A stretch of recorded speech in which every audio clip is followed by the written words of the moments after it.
नमस्कार दोस्तों। जब मैं अपने कमरे में दाखिल हुआ तो मुझे ऐसा झटका लगा कि मेरे कदम खुद ब खुद बाहर की तरफ पलटने लगे। क्योंकि जब मैं उस तरफ आ रहा था तो मेरे दोस्तों ने मुझे जो मंजर बताए थे, उनमें से मुझे एक भी नज़र नहीं आया था। उन्होंने कहा था कि ऐसा होगा, वैसा होगा, पर जब सामने देखा तो कुछ और ही हो रहा था। जैसे ही सामने देखा तो हैरान रह गया। मेरी दुल्हन तो ज़मीन पर झुककर अपनी दुल्हन के कमरे में जाने से पहले मैं अपने दोस्तों के साथ बैठा था। वो अजीब-अजीब बातें कर रहे थे। कुछ मुझे मशवरे दे रहे थे और कुछ ऐसी बातें कर रहे थे जिस पर मुझे गुस्सा भी आ रहा था। क्या वो मुझे बच्चा समझ रहे थे? एक ने कहा कि तूने बस पसंद की शादी तो कर ली है, पर मुझसे पूछ, तूने बहुत बुरा किया, क्योंकि अब तुझे सारी ज़िंदगी अपनी पत्नी के नखरे उठाने पड़ेंगे। ये पसंद से आई हुई पत्नियाँ जो है ना, इंसान को बड़ा परेशान कर देती हैं। यही अगर अरेंज मैरिज वाली होती तो इतना मसला नहीं होता। दूसरा कहने लगा कि आजकल सब लड़कियां ऐसी हैं, चाहे अरेंज मैरिज हो या लव मैरिज, आदमी को जलील ही करती हैं। लेकिन अगर आदमी में दम हो तो फिर उसको कोई भी परेशान नहीं कर सकता। और तूने आज के दिन अपनी पत्नी को यह बात बता देनी है कि तू इंचार्ज है, वह नहीं, तेरी मर्जी चलेगी, उसकी नहीं। हाँ, तू अगर उसकी 10 बातें मान ले तो चल, तू भी उसकी 2 बातें मान लेना, लेकिन आज के दिन ही उसे यह बात समझानी है। और अब यह कैसे करना, यह तुझे ही पता होगा। मैंने इतने सारे मशवरे और इतनी सारी बातें सुन ली थी कि मुझे खुद ही नहीं पता था कि मुझे क्या करना है। लेकिन यह जो सामने का मंजर था, यह कुछ अजीब सा था। वह ज़मीन पर झुक कर न जाने क्या कर रही थी। जैसे ही मैंने उसे पुकारा, मैंने कहा कि निम्रा, क्या बात है? तो वह कहने लगी कि आप बाहर जाएं, मुझे दुल्हन की तरह बैठने दें। वह जिस तरह से बोली थी, मैं हैरान रह गया। मैंने कहा कि तुम्हारी आवाज़ को क्या हुआ? तो उसने कहा कि मेरे गले में कोई चीज़ फँस गई थी। आप ज़रा बाहर जाएँ। उसने मुझे बाहर निकाल दिया और कहा कि अब दरवाज़ा बजा कर आना। मैं 15-20 मिनट बाहर खड़ा रहा। यह वही लड़की थी जिससे मैंने मोहब्बत की शादी की थी। लेकिन यह मुझे इस लहंगे में कुछ मोटी-मोटी सी क्यों लग रही थी? कुछ मोटी नहीं, बहुत ज़्यादा मोटी लग रही थी। जबकि यह तो दुबली-पतली सी थी और मुझे मोटी लड़कियाँ अच्छी भी नहीं लगती थीं। लेकिन अभी मैंने जब इसको देखा, तो उसका जो हजम मुझे काफ़ी ज़्यादा लग रहा था। फिर मैंने सोचा कि शायद यह उसके कपड़ों का हजम होगा, क्योंकि दुल्हन के कपड़े काफ़ी भारी होते हैं। थोड़ी देर के बाद मैं कमरे में आया, तो वह घूंघट के साथ बिस्तर पर बैठी थी। अभी भी मुझे मोटी लग रही थी, लेकिन यह बात मेरे दिमाग में क्यों फँस गई थी? मेरी पत्नी थी, मुझे तो पता चल ही जाता कि कौन है, कैसी है। मैंने जैसे उसका घूंघट उठाया, मेरे कदमों के तले से ज़मीन निकल गई। मैंने कहा कि तुम कौन हो? और उसके बाद मेरी आँख सुबह खुली। मैं अपने कमरे में नहीं बल्कि अस्पताल में था। हाँ, मेरे सारे रिश्तेदार, मेरे दोस्त यार सब हँस रहे थे। वह कह रहे थे कि शादी की सुबह तो लड़कियाँ अस्पताल जाती हैं। यह पहला दूल्हा है जो खुद ही अस्पताल पहुँच गया। मेरी इतनी बेइज्जती हो रही थी कि मैं क्या बताऊँ। वैसे तो सब लोग मज़ाक ही कर रहे थे, लेकिन फिर भी मेरे बारे में यह बात हो रही थी। मैं घर में अकेला ही रहता था। मेरा इस दुनिया में कोई भी अपना नहीं था। रिश्तेदार थे लेकिन अपने नहीं थे। फैमिली नहीं थी, माँ-बाप इस दुनिया में नहीं थे और रिश्तेदारों में भी ज़्यादातर दोस्त थे। जैसे ही मेरी आँख खुली, मैं यह सोचकर परेशान होने लगा कि कहीं उन्होंने भी वह मंज़र तो नहीं देख लिया, जिस मंज़र को देखकर मैं बेहोश हुआ था। तब एक औरत ने कह दिया कि तुम यहाँ पर बेहोश पड़े हो। तुम्हारी पत्नी इतनी शर्मीली है कि वह किसी के सामने भी नहीं आ रही है। कह रही है कि बस तुम्हें अंदर भेज दें। अब तुम्हें होश आ गया है तो थोड़ी देर अपने आप को सँभालो और उसके बाद पास जाओ। तुम्हें बुला रही है, तुम्हारे लिए बेचैन हो रही है और हम लोगों ने भी अपने-अपने घर जाना है। जैसे मैंने बताया, मेरा ज़्यादा कोई था नहीं, बस दूर आस-पास के रिश्तेदार थे। कोई चाचा, कोई कज़िन, इसीलिए मैं रिसेप्शन भी नहीं कर रहा था। मैंने सोचा था कि 15-20 दिन बाद सबको बुलाकर वलीमे की छोटी-सी दावत कर दूँ। वह जितनी मेरी हैसियत हुई, उतनी वह लोग मुझसे मिल-मिला के चले गए। और एक आंटी ने मुझे बताया कि सारा कुछ मैंने बना दिया है, खाना वगैरह भी। अब तुम्हारी दुल्हन ही सँभालेगी, क्योंकि वह तो तुम्हारी मोहब्बत से लाई हुई दुल्हन है। इसीलिए अब उसे पता होना चाहिए कि घर अकेला है। अकेला घर हो तो फ़ायदे तो होते हैं, पर 2-4 नुकसान भी होते हैं। खैर वह समझ जाएगी। जब वह आंटी जाने लगी तो मैंने कहा कि आपने मेरी दुल्हन को देखा? वह कहने लगी कि हाँ, जब उसके घर गए थे तब देखा था ना। बहुत प्यारी और खूबसूरत लड़की है। क्यों? तुम्हें क्या हो गया? मैंने कहा कि नहीं आंटी, जब विदाई हो रही थी तो आप कहाँ थी? उसने कहा कि मैं वहीं पे थी। हमने उनको कहा कि विदाई दे दें। उन्होंने लड़की को घूंघट करवाया और कमरे से बाहर निकाला और उसके बाद गाड़ी में बिठा दिया।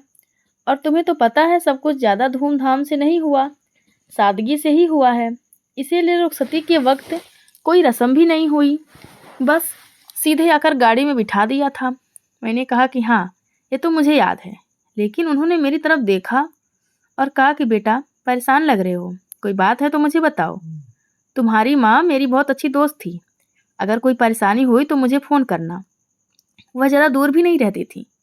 उनका नाम आंटी नजमा था और मुझे लग रहा था कि मुझे कोई वाकई मदद की ज़रूरत पड़ेगी। मैंने कहा कि जी, अगर मुझे कोई मदद की ज़रूरत हुई तो मैं आप ही को फ़ोन करूँगा। वह भी कहकर चली गई कि कोई परेशानी नहीं है। लेकिन परेशानी तो कमरे में बैठा था, क्योंकि जैसे ही मैंने अपनी पत्नी का घूंघट उठाया, वहाँ पर मेरी पत्नी थी ही नहीं। अब मैं यह सोचकर परेशान था कि मेरी पत्नी कहाँ थी, कमरे में कौन था। मैं अच्छी तरह से जानता था कि वह नेमी नहीं थी, इसीलिए मैंने अपना फ़ोन निकाला और जल्दी जल्दी उसका नंबर मिलाने लगा। जैसे ही मैंने उसका नंबर मिलाया, घंटी तो जा रही थी लेकिन वह फ़ोन नहीं उठा रही थी। मैंने उसको संदेश करने शुरू कर दिए कि कौन है वो, जिसको तुमने अपनी जगह पर बिठा दिया है। कहाँ हो तुम, किधर हो, बताओ मुझे, मैं परेशान हो रहा हूँ, मैं पागल हो जाऊँगा। मुझे कुछ तो बताओ, कुछ तो करो। लेकिन वह जवाब नहीं दे रही थी। पहले तो संदेश जा रहे थे पर वह देख नहीं रही थी। अब तो संदेश भी नहीं जा रहे थे, मतलब कि वह ऑफलाइन हो गई थी। वह भी मेरी तरह ही थी। उसकी फैमिली में भी उसकी एक माँ ही थी और कुछ इधर उधर के रिश्तेदार थे, ज़्यादा अपने लोग नहीं थे। इसीलिए तो हम दोनों ने अपनी मर्जी से शादी कर ली, वरना यह समाज हमारे बीच में आके खड़ा हो जाता। लेकिन वह थी काफ़ी अमीर। वह अपने बाप की दूसरी पत्नी की औलाद थी और उसका बाप एक रईस और अमीर आदमी था। लेकिन मुझे उसकी दौलत से कोई मतलब नहीं था, क्योंकि मेरे बाप ने भी मेरे लिए घर छोड़ा था और मैं भी पढ़ा लिखा था और इन ही दिनों मेरी बहुत अच्छी नौकरी भी लगी थी। बस सोच रहा था कि अपनी मर्जी की पत्नी ले आऊँगा और साथ मिल के रहेंगे, मोहब्बत होगी, खुशियाँ होंगी। लेकिन ये क्या, शादी के वक्त मेरी पत्नी ही गायब हो गई। मेरे दोस्त का मुझे फ़ोन आया। यह मेरा दोस्त बाकियों से ज़्यादा अलग था। उसने कहा कि तेरे साथ पता नहीं क्या हुआ, मुझे जब कमरे से निकाला तो पसीने से सराबोर हो रहा था, जबकि तेरे कमरे में तो एसी लगा हुआ था। लगता है तेरे कमरे का एसी बंद हो गया था। अब देख, बाकी सब तो मजाक करके इधर उधर की झाँक के चले गए, लेकिन तू मुझे बताए कि तेरे साथ हुआ क्या था। तू कमरे से बेहोश होकर क्यों निकला? तूने तो हम सब दोस्त की नाक कटवा दी। ऐसा तो कभी किसी के साथ नहीं हुआ। हाँ, ऐसा होता है कि कुछ लोग घबरा जाते हैं, उनकी नब्जें बैठ जाती हैं, लेकिन यह सब कुछ कमरे के अंदर ही होता है। तूने तो यह साबित कर दिया कि तू पता नहीं अब मेरे मुंह से कुछ निकलेगा। मैं वह लफ्ज नहीं बोलना चाहता, लेकिन क्या हो गया था तुझे? तेरी तो पसंद की शादी थी ना। तूने क्या उनको पहली दफ़ा देखा था जो तू इतना ज़्यादा कन्फ्यूज हो गया? मैं अब इसको क्या बताता। मैंने सोचा कि जब तक मुझे खुद पता नहीं चलता कि मामलात क्या हैं, मैं किसी को क्या बता सकता हूँ। इसीलिए मैंने उससे कहा कि अभी मैं बिजी हूँ। मैं कमरे में गया तो वह सामने बैठी थी। यह शुक्र था कि वह सबके सामने नहीं आई थी, वरना यह भांडा भी फूट जाता कि मेरी 20 साल की जवान जहाँ दुल्हन की जगह एक 80 साल की खाला बूढ़ी औरत यहाँ इस कमरे में आकर बैठी थी और मेरी पत्नी बना बैठी थी। और तो और उसने लहंगा भी पहना हुआ था। मुझे तो उसको देखकर ही अजीब सा लग रहा था। मैंने कहा कि कौन है आप और यहाँ पे क्या कर रही हैं? निमी कहाँ है? उसने कहा कि मैं ही हूँ तुम्हारी पत्नी, तुम्हारी शादी तो मुझसे हुई है। मैंने कहा कि यह किस किस्म की बात है? मेरी शादी निमी से हुई है और हमारी शादी कोई अरेंज मैरिज नहीं बल्कि मोहब्बत की शादी हुई है। हमें पता है कि हम लोगों ने एक दूसरे से शादी की है। आपको हवा में तीर चलाते हुए शर्म नहीं आती? मैं आपसे इज्जत से बात कर रहा हूँ, आपकी उम्र का लिहाज कर रहा हूँ।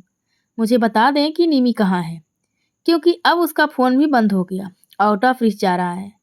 कोई बहुत बड़ी गेम हो रही है मेरे साथ। इतना बड़ा धोखा वह कैसे कर सकती है? मैंने उसका क्या बिगाड़ा था?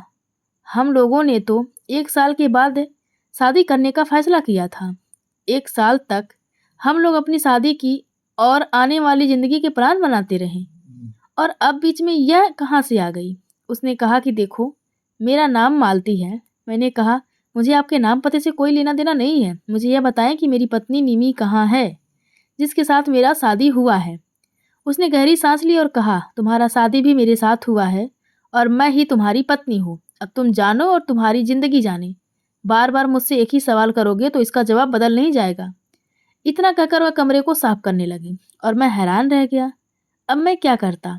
इसका हाथ पकड़ के इसे बाहर निकाल देता, लोगों को बताता कि यह देखो मेरे साथ क्या हो गया। मैं सिर्फ इसी से पूछ सकता था या निमी से पूछ सकता था। निमी का नंबर बंद हो गया था और यह औरत मुझे सीधे मुंह कोई बात नहीं बता रही थी। मैं घर से ही बाहर निकल गया। अब इतनी बड़ी बात मैं अपने दिल में कब तक रख सकता था, लेकिन यह बात सबको बताने वाली नहीं थी। मेरे दोस्तों के फ़ोन आने लगे। उन्होंने कहा कि अगर तू ठीक है तो हम तेरी और भाभी की दावत करना चाहते हैं। मैंने कहा कि नहीं, अभी मेरी तबीयत ठीक नहीं है और वह भी थोड़ी बीमार हो गई हैं। हम दावत में नहीं आ सकते। सब ने कहा कि दावत तो अगले दिन ही होनी थी ना, तूने रिसेप्शन भी नहीं किया। हम करवा देते हैं तेरा रिसेप्शन, तो आजा दावत करते हैं। लेकिन मैंने उनको बड़ी मुश्किल से टाल दिया। मैंने कहा कि नहीं, एक हफ्ते बाद प्लान बनाएंगे। जबकि मुझे पता था कि अगर एक हफ्ते में यह मामला हल नहीं हुआ तो मैं एक हफ्ते बाद भी नहीं जा पाऊंगा। क्या हो रहा था मेरे साथ? यह हो क्या गया था? निमी कहाँ थी, कहाँ चली गई थी? अचानक से कैसे गायब हो गई? ऐसे गायब हो गई जैसे कभी थी ही नहीं। कहीं मैं पागल तो नहीं हो गया था? कहीं मैंने इसी औरत को निमी तो नहीं समझ लिया था? कहीं यही तो वह औरत नहीं थी जिसके साथ मैंने मोहब्बत की थी और मुझे यही औरत निमी जैसी खूबसूरत लगती थी? क्या मेरा दिमाग इस हद तक खराब तो नहीं था? नहीं नहीं, ऐसा नहीं हो सकता था। मेरे माँ बाप इस दुनिया में नहीं थे, लेकिन इसका मतलब यह नहीं कि मैं कोई पागल था। जब मैं वापस घर आया तो घर का माहौल देखकर मैं हैरान रह गया।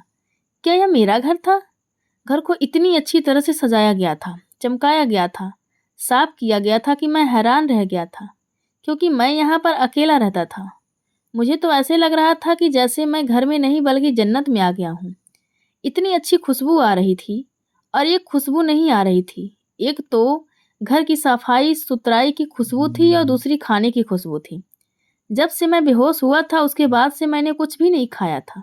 सिर्फ आंटी ने मुझे एक जूस का गिलास ही पिलाया था। तो मुझे बहुत भूख लगी हुई थी। मैंने देखा तो उसने सामने टेबल पर खाना लगा दिया था। यूँ समझो कि खाना लगाया नहीं, खाना चुन दिया था। ऐसा लगता था कि कोई शाही दावत है। मैं हैरान रह गया। मेरा तो मूड था कि मैं ना तो इससे बात करूंगा और ना ही इसका बनाया हुआ खाना खाऊंगा। यह मुझे कहेगी कि खाना खा लो तो मैं कहूंगा कि मुझे भूख नहीं है और मुंह बना के कमरे में चला जाऊंगा। लेकिन जैसे ही उसने कहा कि खाना खा लो तो मैंने कहा कि हाथ मुंह धो के आता हूँ। मैं हाथ मुंह धोने गया तो मेरा बाथरूम भी चमक रहा था। अरे, बाथरूम से तो मुझे आज तक खुशबू नहीं आई थी, लेकिन अब यहाँ से भी खुशबू आ रही थी। उसने तो एक ही दिन में मेरे घर को जन्नत बना दिया था। खैर, मैं बाहर आया और वो मेरे लिए खाना निकालने लगी। मैंने कहा कि मैं खुद ले लूँगा। जब मैंने खाना खाया तो मैं हैरान रह गया। इतना लजीज खाना! यह औरत थी या कोई जादूगरनी? क्या इसने यह घर जादू से साफ किया था और यह खाना भी जादू से बनाया था? क्योंकि इतना लजीज खाना तो मैंने आज तक नहीं खाया था। मुझे वो दिन याद आया जब मैं और निमी एक कैफ़े में बैठे थे और वो कहने लगी थी कि मुझे तो खाना बनाना नहीं आता। मैंने कहा कि तुम मजाक कर रही हो, तो उसने कहा कि नहीं, मुझे खाना बनाना नहीं आता। मुझे खाना बनाने की क्या ज़रूरत है? घर में नौकरानी थी, वही खाना बनाती थी या फिर अम्मी खाना बनाती थी। मेरा कभी इस तरफ ध्यान ही नहीं गया। मैंने कहा कि फिर खाना कौन बनाएगा, क्योंकि मेरे घर में भी और कोई औरत नहीं होगी। तो उसने कहा कि कर लेंगे कुछ ना कुछ। आजकल तो ऐसे ऐसे होटल हैं, अच्छे अच्छे खाने होते हैं, साफ सुथरे तरीके से बनाए जाते हैं। ऑर्डर कर लेंगे। थोड़ा बहुत मैं सीख लूँगी, थोड़ा बहुत तुम सीख लेना। कभी तुम बना लेना, कभी मैं बना लूँगी। मैंने उसे समझाया कि सीखने से वो वाले खाने तो नहीं बनाने आते ना, जो अच्छे वाले खाने होते हैं, जैसे निहारी बिरयानी, नरगिसी कोफ्ते। वो तो उसका कहना था कि वो खाने तो मेरी माँ को भी नहीं आते थे, तो मुझे किसने सिखाने थे? ये तो शाही खाने होते हैं, लेकिन आज हमारे इस टेबल पर यही खाने पड़े हुए थे। मेरी इस बूढ़ी बीवी ने, वो मेरी बीवी ही थी, उसने नरगिसी कोफ्ते भी बनाए थे और निहारी भी, और बिरयानी तो लाजवाब थी। मैंने इतना पेट भर के खाना खा लिया कि मुझे लगा कि मेरी तबीयत ज़्यादा खाना खाने की वजह से ही कहीं ख़राब ना हो जाए। इसके बाद मुझे उसने ग्रीन टी पिलाई और जब मैं कमरे में गया तो बिस्तर पर लेटते ही मुझे नींद आ गई। लेकिन बीच रात मेरी आँख खुल गई ये सोच के कि कहीं वो मेरे पास तो नहीं लेटी। पर जब मैंने देखा तो वो मेरे पास नहीं लेटी थी, वो सोफ़े पर सो रही थी। मैं उठकर बाहर चला गया। उसने सारे बर्तन भी धो दिए थे और बावर्ची खाना भी साफ़ किया था। सुबह नाश्ता भी मुझे ऐसा ही मिला।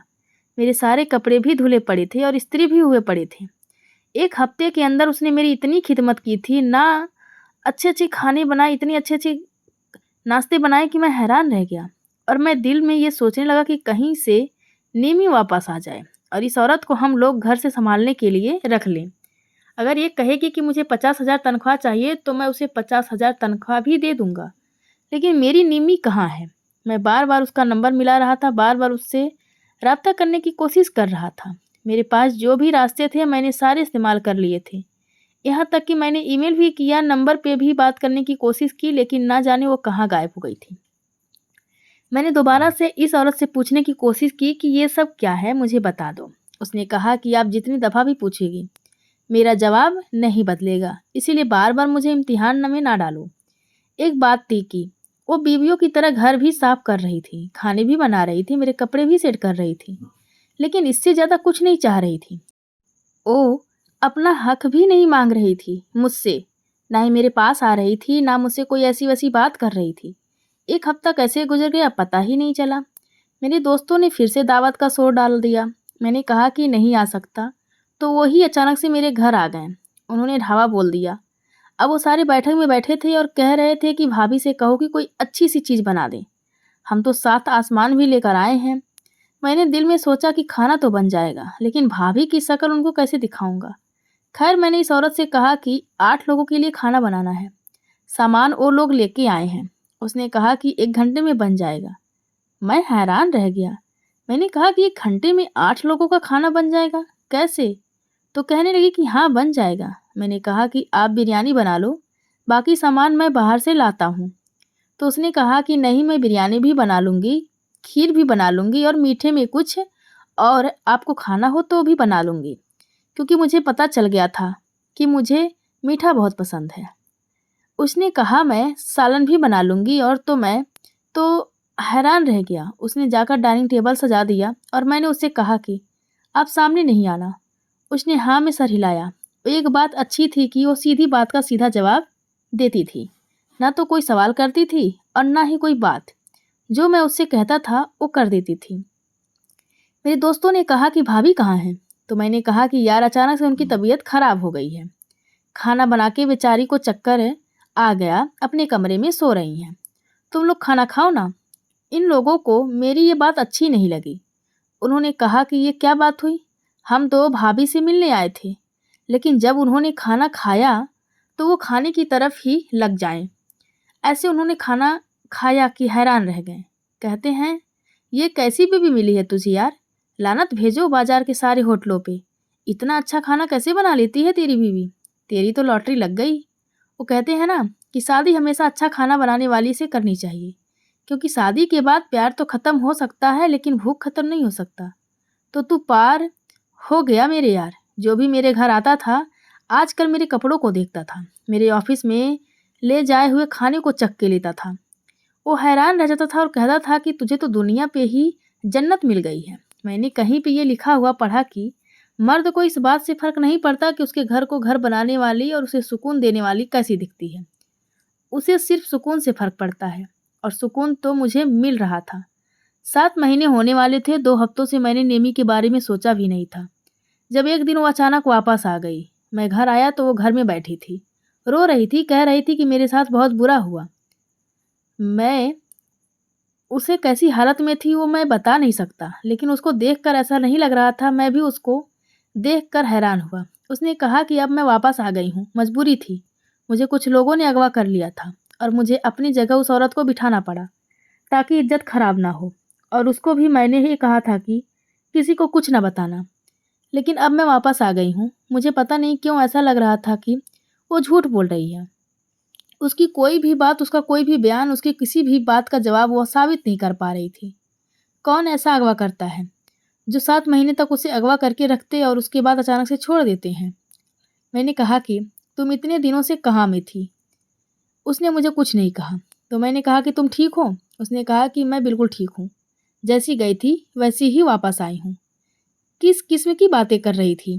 खैर, वो बूढ़ी मालती ने जाने की तैयारी कर ली। उसने कहा कि मुझे कहा था कि तुम अपना मुँह ना खोलना, बस चुप करके रहना।